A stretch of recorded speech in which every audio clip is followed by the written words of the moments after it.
പിതാവിൻ്റെയും പുത്രൻ്റെയും പരിശുദ്ധാത്മാവിൻ്റെയും നാമത്തിൽ ആമേൻ.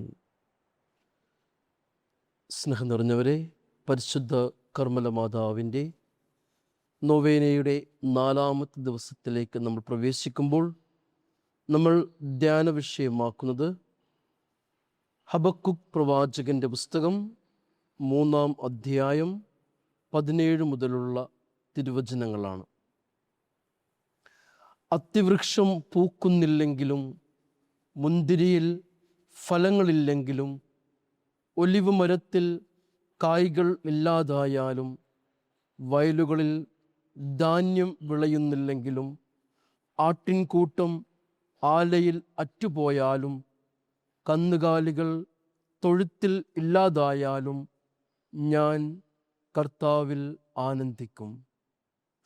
എൻ്റെ രക്ഷകനായ ദൈവത്തിൽ ഞാൻ സന്തോഷിക്കും.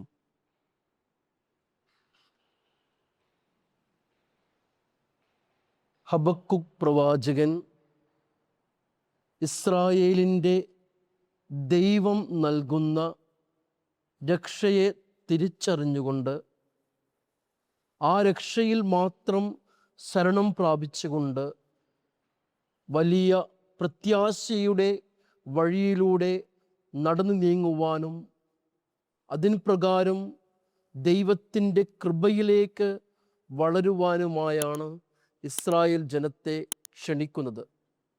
ഹബക്കുക്ക് പ്രവാചകൻ ദൈവസ്നേഹത്തിൽ അനുഭവിച്ച ആ വലിയ പ്രത്യാശയാണ് ഈ തിരുവചനങ്ങളിൽ നമ്മൾ ശ്രവിച്ചത്. ദൈവജനത്തെയും ആ പ്രത്യാശയിലേക്കാണ് ഹബക്കുക്ക് പ്രവാചകൻ ക്ഷണിക്കുന്നത്. പരിശുദ്ധ കർമ്മല മാതാവിനെ ധ്യാനിക്കുമ്പോൾ പരിശുദ്ധ കർമ്മല മാതാവ് തിരുവുത്തരീയത്തിലൂടെ നമ്മോട് ആഹ്വാനം ചെയ്യുകയാണ്. കർത്താവായ ദൈവത്തിൽ മാത്രം ശരണപ്പെട്ടുകൊണ്ട് അവിടുന്ന് മാത്രം പ്രത്യാശ അർപ്പിച്ചുകൊണ്ട് ദൈവാനുഗ്രഹത്തോട് ചേർന്ന് നിന്നുകൊണ്ട് കൃപയിൽ വളരുവാനായിട്ട്. തിരുവുത്തരീയം വലിയ അനുഗ്രഹത്തിൻ്റെ, കൃപയുടെ, പ്രത്യാശയുടെ അടയാളമാണ്.